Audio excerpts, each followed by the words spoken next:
So I want to zoom in a little bit more to show yet another potential source of headaches from the neck.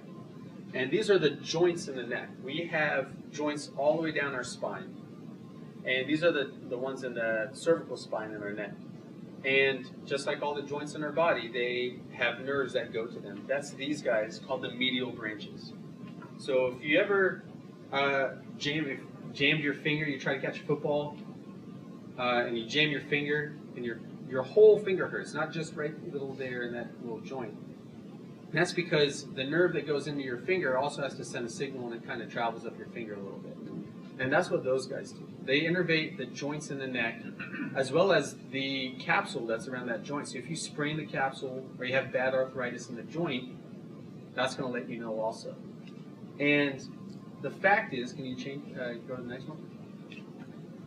Just like this can kind of refer out and radiate, the joints can refer and radiate. So how many people could point to like one of these colors, and this is on both sides, by the way, both of them, but could point to one of the only goes, I definitely have a C4 or 5 joint irritation. Because I walk into rooms and patients are pointing at it, that's me right there. And that's because we've shown that those joints, when they hurt real bad, it can refer pain up to your head, down your neck, to your shoulder, right? And people are trying to fix their shoulder, and the problem is coming from the neck, all right?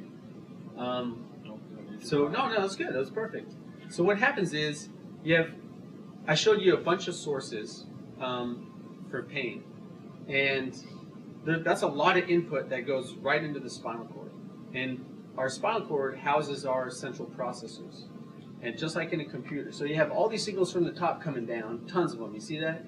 And then all these from the left, and all these from the right, and they're trying to come down out this. All of them are trying to come all the way down and come out this bottom side. So there's a lot of room for confusion between all these sources coming in and all the signals getting crisscrossed. And that's basically what happens in our spinal cord and in our brains. Because there's millions of nerves, and they can get confused. Okay? So let's go to the next slide. This is how they get confused, and I think this really will ring home with a lot of us. And if you do have a cerebral aneurysm or any vascular disease in the brain, this can affect you. If you see right there at the top there, it says cerebral blood vessel. All our blood vessels have nerves too. So when they're stretching and they're pulsing, it's sending that signal. And if it stretches too much, it can be painful too, just like if someone pulls your skin or pulls on your ear. So it sends its signal to the trigeminal cervical nucleus. So if we didn't have big fancy words, you guys are going to think we're smart. So we got to use Latin or Greek and come up with a big fancy word. But its signals have to go to that nucleus. And then that nucleus in the spinal cord sends it to the brain. Okay? However, at that same level down here in the spinal cord, you have all that input from those joints, the muscles, and all those other nerves coming in at the same place. So it's kind of like that computer chip picture. You have all these signals coming in, and they're all trying to head up to the brain. When there's that much input, the brain can't really determine where is it coming from. Where is all this traffic exactly coming from? And it gets confused, and that's how the pain can radiate. Yeah, go please. So there are some other treatment options besides medications that only work, 20% or less of the time, and they're safe. They're sterile procedures. They're X-ray guided, so we can see all those structures that I talked to you about, so that we know exactly where we're going. They're comfortable. These are done with conscious sedation, kind of like Twilight, if anyone's had colonoscopy or any other procedure. And we do numb the areas too, and we even have needleless local anesthesia options. And it's effective. It's terribly effective. Ain't that right, Ken? Yeah, see? So a lot of our patients get 9 months or more of relief. And what we have to do, step one is identifying where are the main signals coming in that's kind of confusing the whole picture. And what we have to do is we do a non-steroidal diagnostic injection to numb those nerves, those medial branches that I talked about. So if we can cut out half of those signals coming into that computer chip and the pain goes away, then we know, hey, those signals were coming from these nerves. So that's step one. Step two is actually we repeat that exact process, but we have to do it with a different anesthetic that lasts even longer. Okay. Let's go to the next one. And these are the X-ray pictures of our needles going in, and so that we know exactly where our landmarks are. You saw on the drawings how the bone looks, and the nerves basically on everybody cross over the same spot, so we can hit those spots and numb the nerve. Okay. Just like when the dentist numbs you back here, he knows exactly where to go, hopefully, right?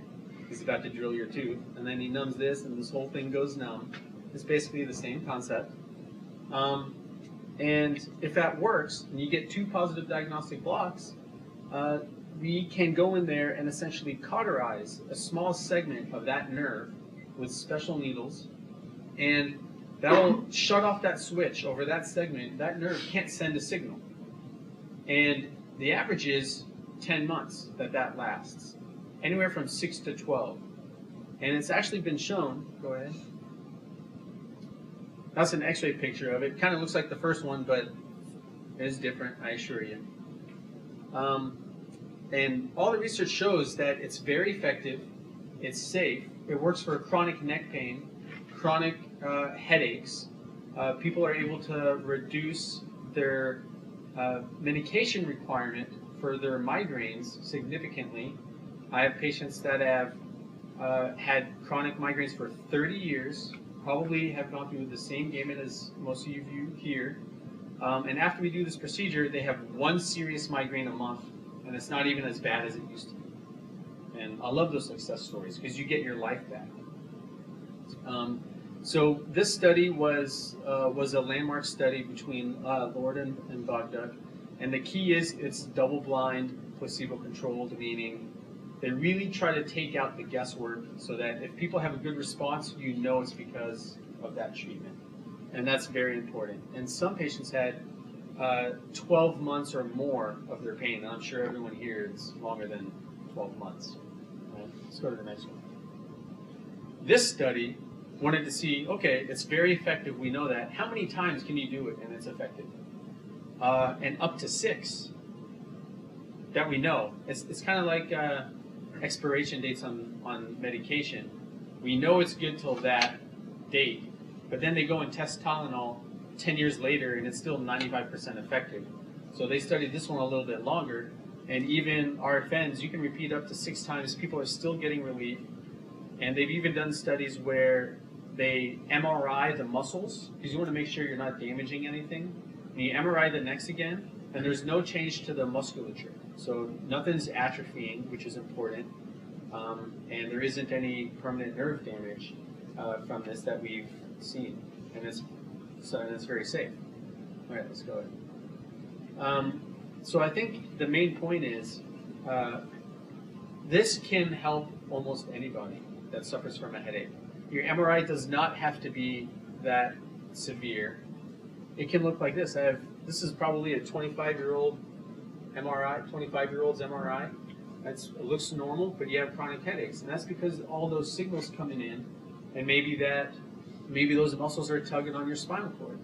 And this treatment can be very effective. Go to the next one. So you can go from this to this. I have to get home to this. Yeah, thanks guys. And that's everything else. Go back to the baby picture. It's on the wall. Yeah. All right.